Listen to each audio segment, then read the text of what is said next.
It's the year 1789 in France, and the air is thick with revolution. Or perhaps that's just the choking stench of Parisian gutters fermenting under the summer sun. Either way, you're about to learn firsthand why survival as a French peasant isn't exactly the dream life. You think you can handle hardship? My dear friend, you've barely scratched the surface of misery. The day begins before dawn because, surprise, sleep is a luxury afforded only to people who don't have to spend every waking hour desperately trying to avoid starvation. You're jolted awake not by the gentle chirping of birds, but by the shrill screech of your neighbor's pig, the one that's somehow still alive despite looking thinner than a political promise. Your hut, let's call it that to preserve your dignity, is a humble affair, a single room, mud walls cracked wide enough to let in the breeze, and every passing insect that thinks it owns the place.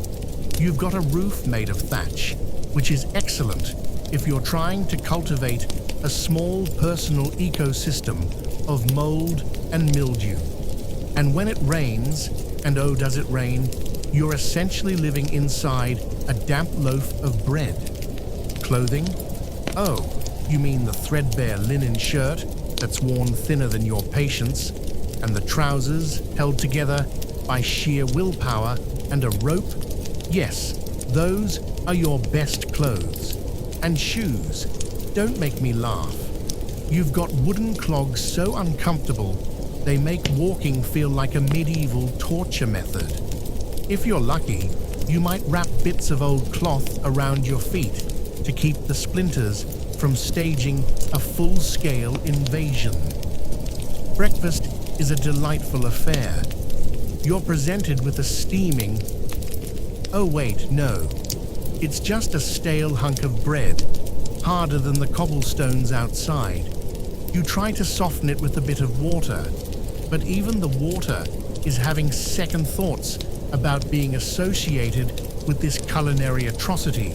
Butter, cheese, eggs, those are distant memories, like a dream you once had about eating real food. Today, you're thankful if you can scrape together a thin broth flavored with nothing but regret. And the air, let's talk about the air. It's a thick, pungent cocktail of sweat, human waste, rotting vegetables, and the occasional burst of gunpowder from distant protests. You inhale deeply and wonder if this is what equality smells like. Spoiler, it isn't. Now, off to the fields you go. The lord of the manor, who incidentally has never known a day of hunger in his silk-cushioned life, expects his dues. You spend hours bent over the land, back screaming, hands blistered, under a sun that seems personally offended by your existence. And don't you dare slack off. The overseer is always lurking nearby with a stick and the moral flexibility of a tax collector. But today is different. Today, there's talk of revolution. The streets of Paris are boiling over. People are gathering, shouting about liberty, fraternity, and equality. Grand words, but you're mostly concerned about whether they involve any actual bread. You wander toward the commotion, stomach rumbling loud enough to startle passing pigeons. You reach the city and immediately regret it. The cobbled streets are ankle-deep in filth. Open sewers run alongside bakeries with empty shelves, and desperate mothers clutch thin, coughing children. Revolutionary fervor fills the air, but so does the overwhelming smell of unwashed humanity. And here you are, wearing clothes that look like they lost a fight with a rabid badger, wondering how you'll survive another day. But hold on, did someone mention the Bastille? That infamous fortress looming over the city like a stone reminder of everything you hate. The people have gathered there, ready to storm it. You're swept up in the crowd before you can protest. Suddenly, you're armed with a pitchfork? Marvelous. Nothing says, "Down with tyranny," like improvised farm equipment. You try to keep up, but between the blisters on your feet and the complete lack of meaningful calories in your system, you're already seeing stars. Is this liberty, or is that just malnutrition setting in? Either way, you press on, chanting slogans you barely understand, because honestly, the alternative is going back home to stare at the walls until hunger finally wins the war. But wait, this just in. The king's troops are approaching. You realize with a sinking feeling that you have the combat experience of a particularly anxious squirrel. Your fellow peasants are equally untrained, but what you lack in military prowess, you make up for in righteous indignation and poor decision-making.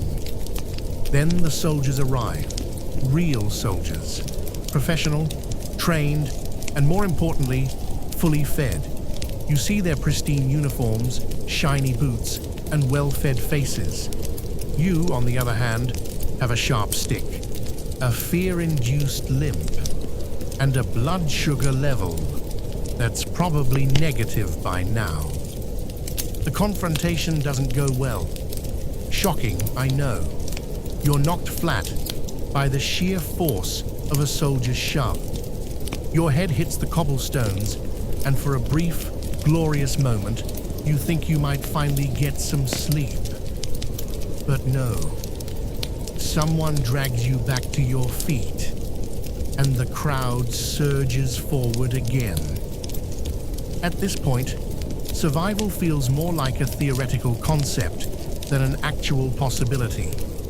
You wonder if there's a retirement plan for revolutionaries, maybe a quiet job somewhere counting loaves of imaginary bread. But no, reality hits you harder than the soldier's boot did. And should you somehow survive this day of chaos, what awaits you? Back-breaking labor, hunger that gnaws at your insides like a rabid dog, and winters so cold, your very breath seems to freeze mid-air. There's no medical care unless you count the local healer's enthusiastic application of leeches. Got a toothache? That's an excellent reason to have all your teeth yanked out by a man who sterilizes his tools by dipping them in yesterday's wine. You thought training was rough. Try training yourself not to starve while avoiding dysentery, consumption, and the delightful little surprise called typhoid fever. You're not dodging bullets yet, but you are dodging open sewage and rats the size of small dogs. And the fashion. Oh, the fashion. You wear the same shirt for so long, it could probably stand up and walk away on its own. Washing clothes is a dangerous luxury. Why risk pneumonia from wet garments when filth is perfectly acceptable? You're essentially a walking biohazard. But let's say, by some divine miracle, you survive all this. You live long enough to witness the glorious dawn of the Republic. Surely things will get better now, right? Bread for all? Justice? A new era? Not exactly.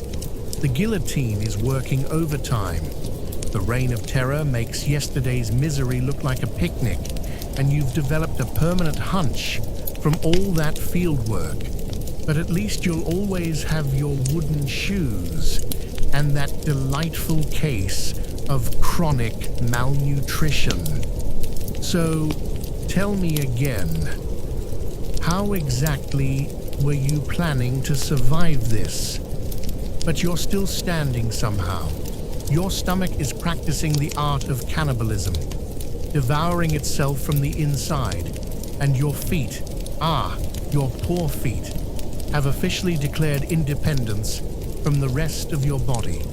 You try sitting for a moment near a public square, but the smell of something long dead wafts through the air, and you remember, oh yes, that's the river, the Seine, a majestic flowing cesspit of discarded hopes, rotting carcasses, and the occasional aristocrat who's met an untimely and very watery demise. Just when you think you might have a peaceful moment to contemplate how many of your ribs are now visible through your chest, a bell tolls in the distance. Not a church bell, no. This is the grim chime of Madame Guillotine being wheeled out for her day's work. You shuffle over with the crowd, because what else are you going to do? Your only two entertainment options are watching an execution or staring at the same patch of mold on your wall back home. At least the guillotine offers a bit of variety. The atmosphere at Place de la Révolution is, let's call it festive, in a grim, slightly bloodthirsty way. Children are running about, playing near the wooden scaffold as if it were some grand carnival ride. Women are hawking stale pastries and watered-down wine at prices that would make even the nobility clutch their powdered wigs. You consider buying a half-rotten apple, but your pocket contains exactly 3 sous and a button, which, last you checked, isn't legal tender. The executioner stands tall, wearing his leather apron, his face emotionless and eyes dull from seeing far too many heads roll. He adjusts the blade like a craftsman, taking pride in his tools.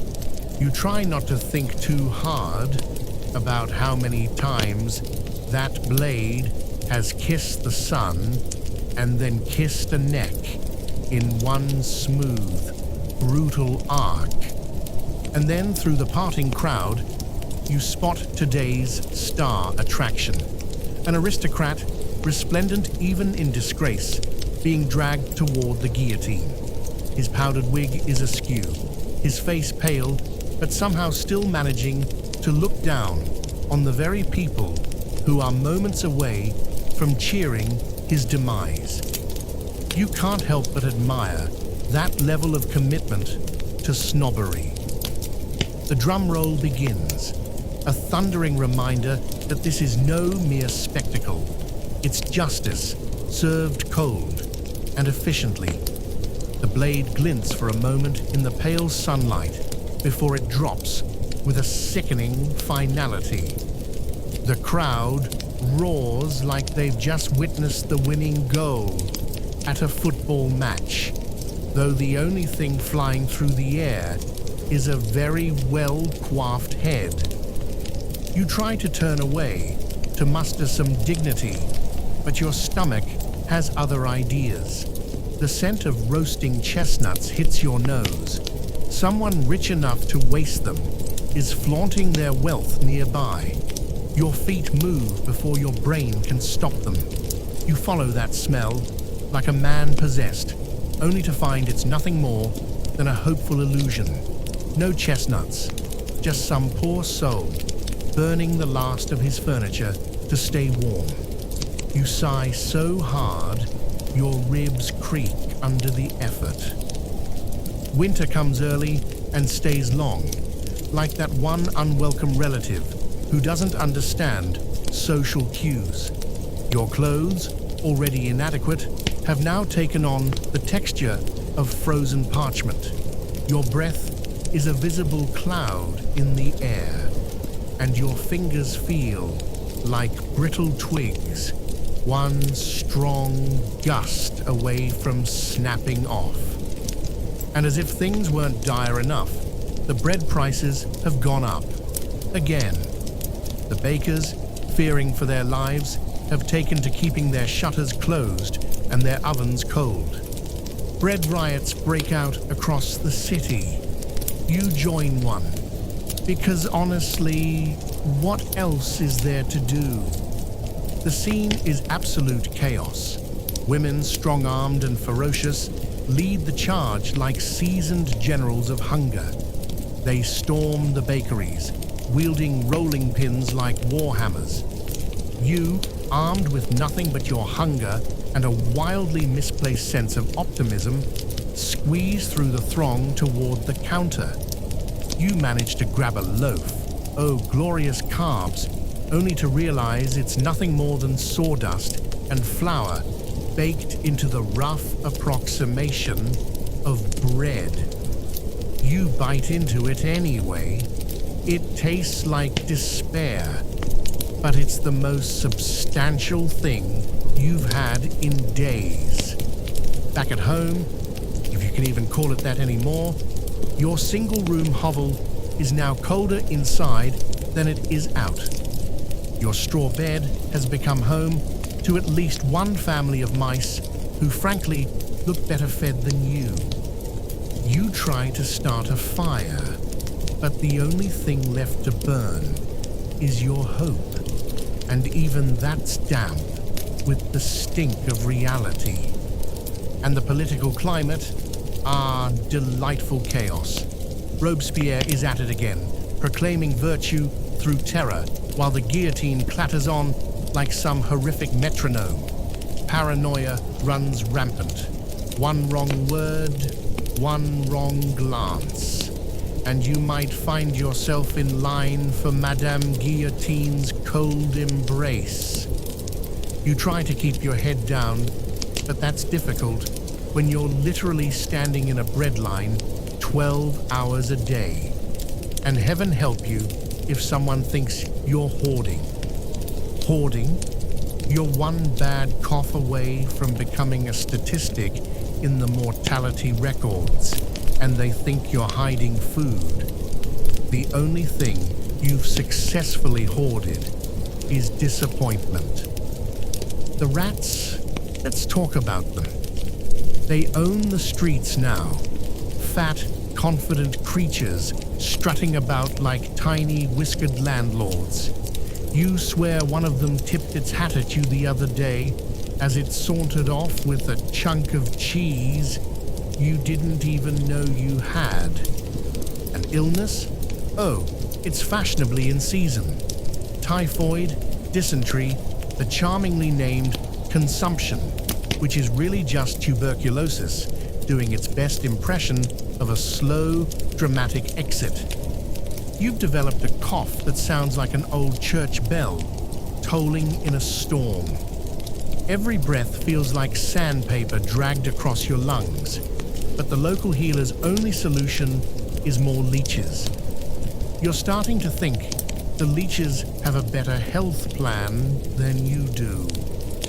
By the time summer returns, you're a walking skeleton with a limp, 3 teeth to your name, and a facial expression permanently set to mild existential crisis. The revolution rolls on, churning through leaders faster than a hungry mob through a bakery. And yet, despite everything, despite the cold, the hunger, the endless looming threat of death by blade, disease, or bureaucratic incompetence, you somehow manage to stagger on. You, a living testament to the stubbornness of the human spirit and the inability to take a hint.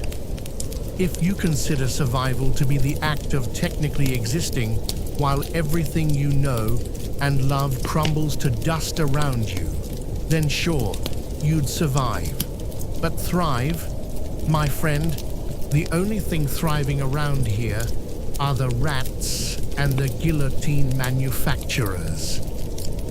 And as the sun sets over the blood-stained streets of Paris, the air thick with smoke, sorrow, and the faintest hope that maybe, just maybe, tomorrow won't be quite so grim, you crawl into your corner, pull your ragged blanket over your shoulders. and whisper the same words every peasant has uttered for centuries before you. Mon Dieu, what a day! And you sleep, if you can call it that, knowing full well that tomorrow will greet you with the same miserable grin and a brand new set of problems. But hey, at least you're not an aristocrat. They had it much worse. For about 3 seconds. Ah, splendid. You've chosen to wake up today as a French aristocrat. Excellent choice. Silk sheets, velvet drapes, and the faint scent of imported jasmine lingering in the air. Life is simply divine, isn't it? Birds are practically programmed to chirp in the correct musical key outside your window. The servants have already drawn your bath, and by drawn, I mean heated precisely to the temperature of a Mediterranean spring and sprinkled with rose petals you'll barely notice, because frankly, that's their job, isn't it? You stretch languidly, the finest linen grazing your perfectly moisturized skin, and swing your legs out from the bed onto the hand-woven Persian rug. Oh, how it tickles the toes. Breakfast?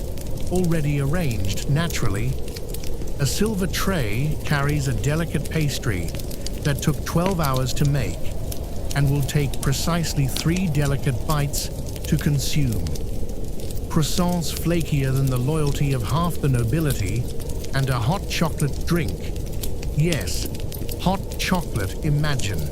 Prepared with beans, imported at great expense from the New World, whipped to a froth so airy it could levitate. And yet, something feels off, doesn't it? That faint, irritating sound wafting through the window. No, not the pleasant serenade of a violin. Something more uncivilized. Is that shouting? You shuffle to the balcony, silk robe billowing, only to see it. The crowd. Masses of unwashed, rather displeased commoners cluttering the streets like a badly organized market.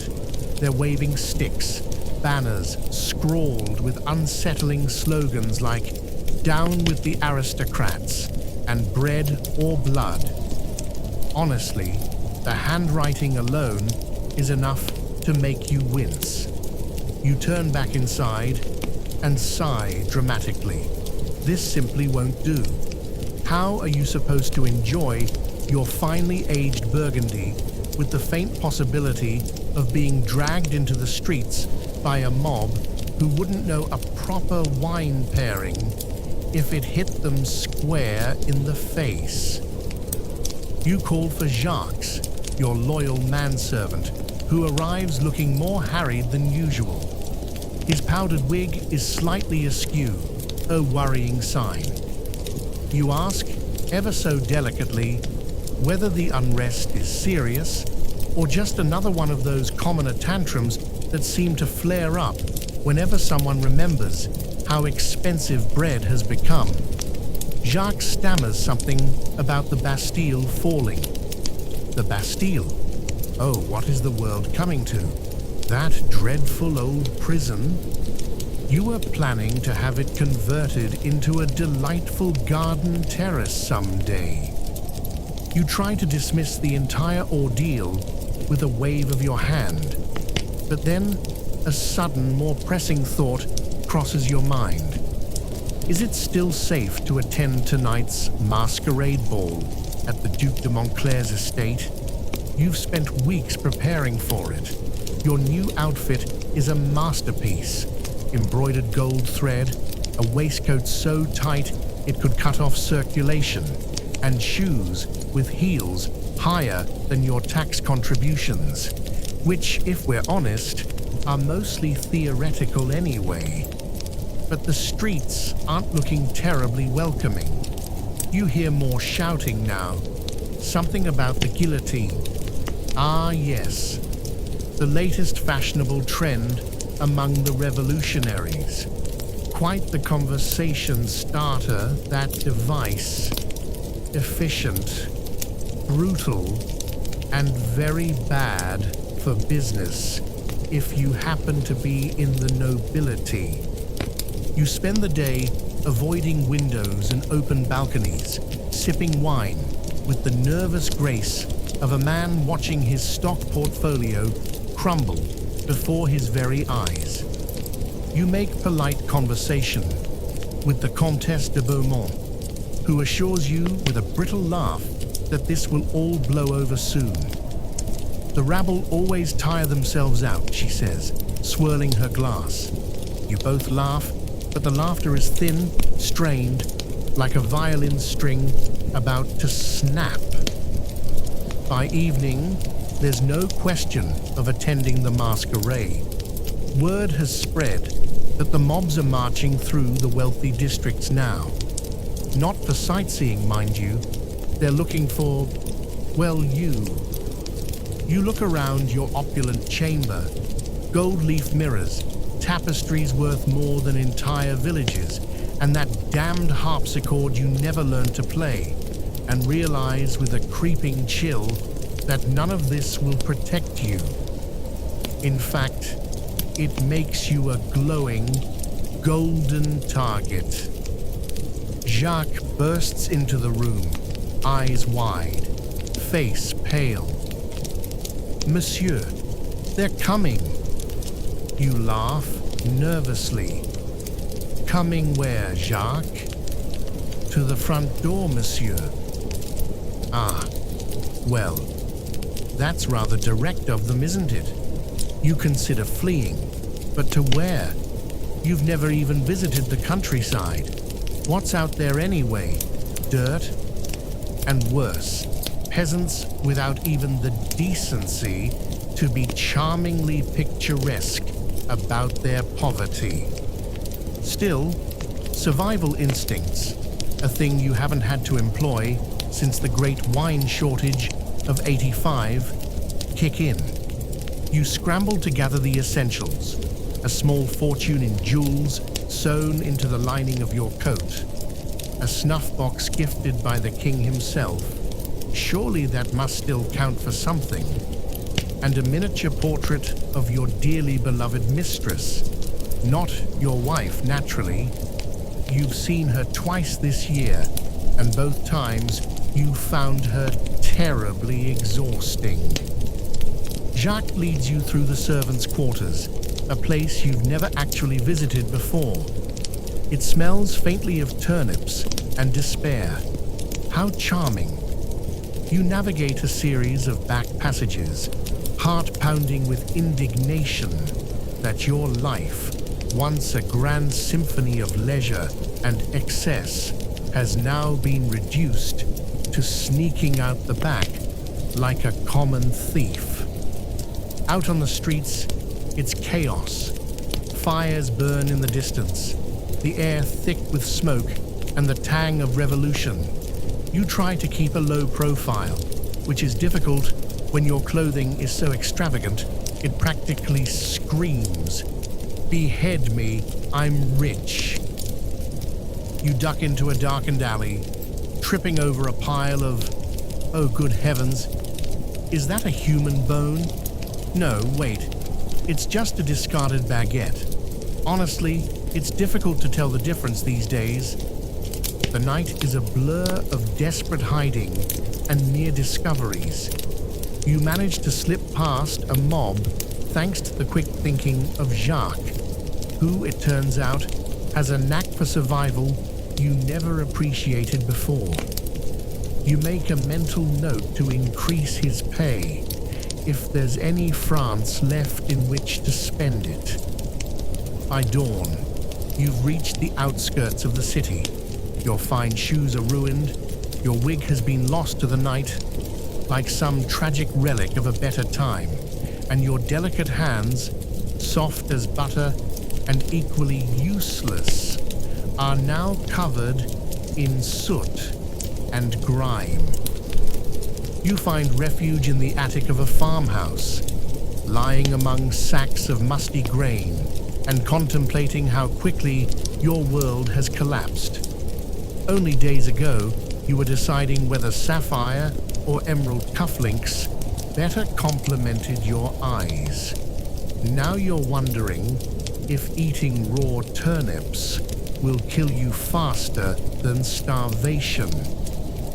The days that follow are a masterclass in humiliation. Your wardrobe has been reduced to a tattered cloak and whatever you can scavenge. Your meals, oh the tragedy of it, consist of hard bread, bitter roots, and the occasional blessing of something vaguely edible. You once found a turnip that looked suspiciously like the king. You ate it anyway. Word reaches you of the reign of terror. Nobles dragged from their hiding places, their heads displayed like grotesque trophies. Your heart pounds every time a cart rumbles by, fearing it carries the end of your lineage. Or worse, that someone recognized you. By now, your once flawless skin is chapped and blotchy, your hair a tangled mess, and your mind, well, it's fraying faster than the cuffs of your ruined shirt. You have the constant lingering suspicion that every creak of a floorboard is your last moment of freedom. And yet, even through the hunger, the fear, the indignity, there's a stubborn flicker of that old aristocratic arrogance. You find yourself practicing how you deliver a defiant final speech on the scaffold, something witty, unforgettable. Let them eat cake, you'd say, even though you never actually said that, and it wasn't even your idea in the first place. But the poetry of it all, magnificent. Except when the time comes, if it comes, you're not so sure anymore. You rather like your head exactly where it is, and you're beginning to think that survival, while terribly unfashionable, is far preferable to becoming a cautionary tale. So, could you survive the French Revolution as an aristocrat? Let's be honest, you're physically fragile, mentally unprepared, and have the survival instincts of a fainting goat. But by sheer dumb luck, a bit of help from people far below your station, and an embarrassingly strong will to keep your head attached to your shoulders, you might just pull through. Just don't expect to find a decent glass of wine for the next decade. A decent glass of wine for the next decade. Let the sound of the wind fill your ears. Let the worries of the land fall behind, and come aboard a quiet vessel. Adrift on the open sea sometime in the 16th century. You are not a captain, not a cartographer, just a sailor with calloused hands and an easy rhythm to your step, a soul rocked to sleep by the breath of the waves. The sun has dipped low behind the horizon, its final rays setting the clouds ablaze in shades of rose, amber, and fading indigo. You've just finished your evening duties, coiling ropes, checking knots, helping the cook stow away dried fish and hardened bread. Now, the deck is mostly empty. Most of the crew sleeps below, lulled by the slow creak of the timbers and the gentle roll of the hull. You walk slowly, barefoot across the deck. It's still warm from the day's sun, smooth, worn wood beneath your soles. You weren't born to the sea. Your hands once knew ink, not rope. In Lisbon, you were a scribe's apprentice, copying contracts, drawing maps, squinting by lamplight until your fingers cramped. You smelled of wax and dust, not salt and wood. But every time you drew the outline of a distant coast, something stirred in you. A longing, a restlessness you couldn't name.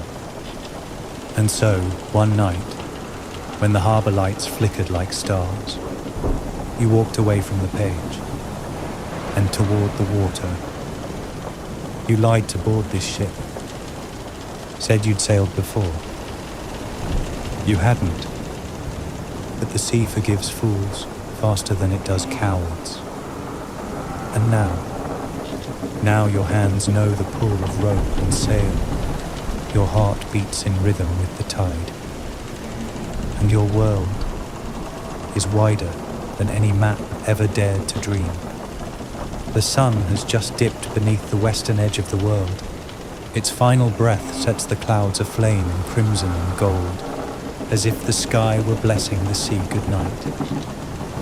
The sails are slack, the wind is gentle, a soft exhale across the deck. You feel the ship's slow sway beneath your feet, each creak of timber like a lullaby whispered through rope and canvas. Most of the crew sleeps below, rocked by motion, wrapped in wool and dreams of distant lands. But you linger on the upper deck, watching the stars awaken one by one. Above you, the sky is endless, clear, vast, a celestial map, ancient and familiar. You trace constellations with your eyes, Orion, bold and silent. The Great Bear spinning slowly, patiently. The North Star, ever fixed, your guiding promise in a world without borders. You remember how the navigator once said, "There is no night for those who know how to look up." And so you do. Because here on the sea, the stars are your church, your calendar, your compass, and your only constant. The ship itself has settled into slumber. A faint clink of rope, a soft thud of waves against the hull.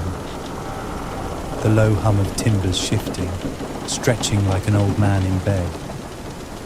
Near the mast, the cabin boy lies curled beside a coil of rope, his arms wrapped around a stuffed toy shaped like a whale. Someone left a blanket over him. Maybe the cook, maybe you. Kindness doesn't need names at sea. There's a barrel of fresh water just beside the galley. You splash your face. The droplets cool against skin still warm from the day's sun. You chew a strip of salted cod, dry and tough, but familiar. Food is less about pleasure now, more about peace. The peace of not being hungry, of knowing you'll wake tomorrow. You walk slowly, barefoot across the damp wood, each step measured, each breath long. The sails above you ripple gently, catching the wind like a sigh. You pass the helmsman, half asleep with his hands still resting on the wheel. He gives you a sleepy nod. No need for words. You share the same sky, the same silence. There's a cat that's made this ship its home. A black and white ghost that disappears by day and returns at night. It slinks past you now, tail flicking, eyes glowing like twin moons. You smile, even she knows how to move with the tide. She isn't large, not like the galleons meant for war, nor the mighty East Indiaman packed with treasure and spice. No, this ship is something quieter, more personal. A caravel, perhaps. Slim, swift and sure-footed on the waves.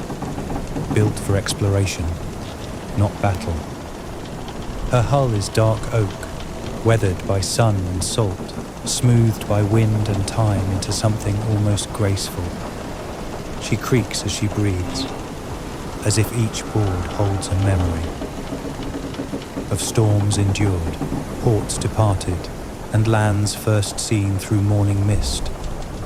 Two masts rise like bare trees, rigged with canvas sails now softened from years of use. At rest, they sway gently in the breeze, casting long shadows over the deck as the moon begins its climb. The deck is narrow but familiar, a path worn by many feet. Coils of rope rest like sleeping serpents near the forecastle. crates are lashed tight with tarred cord, smelling of spices, wool, and distant places you haven't yet learned to name. The ship's lanterns hang from low hooks, their light flickering gold through horn panes. Never harsh, only warm. Below deck, a dim world of hammocks, cargo, and low murmurs. Barrels slosh quietly with water and wine. The ship's cat naps beside a sack of dried figs. The helm stands proud at the stern, its wooden wheel polished by generations of hands. Behind it, the sea stretches endlessly, a mirror for the stars, a road with no markings but wind and instinct. She is not a grand ship, but she is faithful, and like all the best ships, she feels alive. She doesn't speak, but she listens. And tonight she carries you safely, across a sea older than stories. Then the wind stills, a silence deeper than silence. You look up dash dash. The stars are fading, not fast, but gently, as if the night sky is being slowly covered by a great grey veil. A storm is coming, but not a rage, not a scream. Something softer. The air thickens, damp and cool.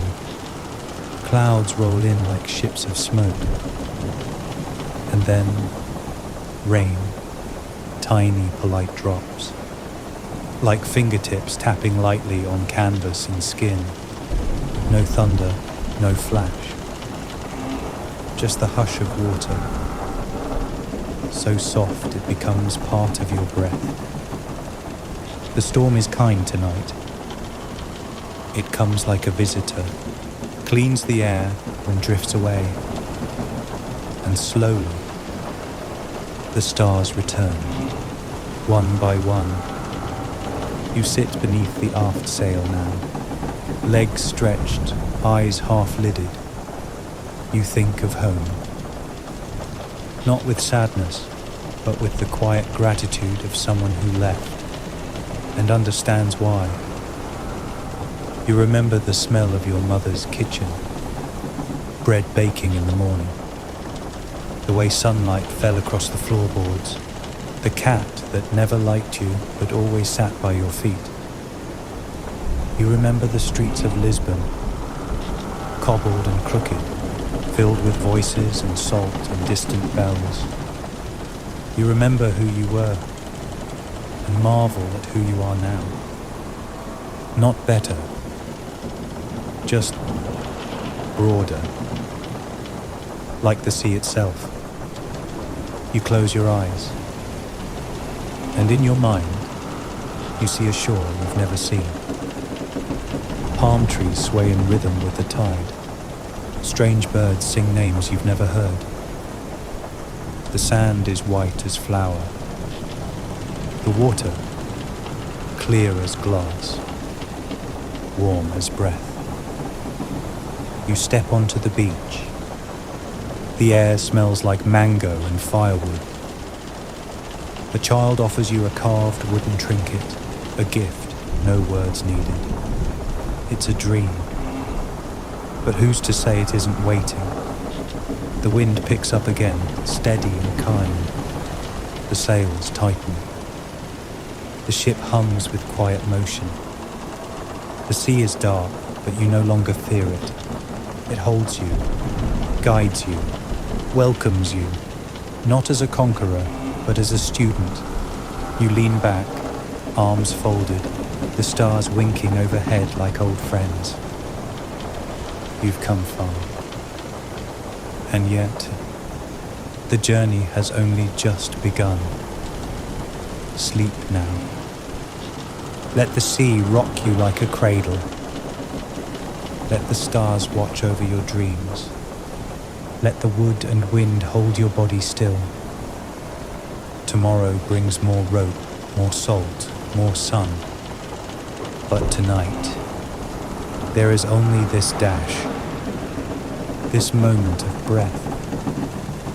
this ship beneath stars, and the quiet joy of being alive between sky and sea. Good night, sailor. Good night.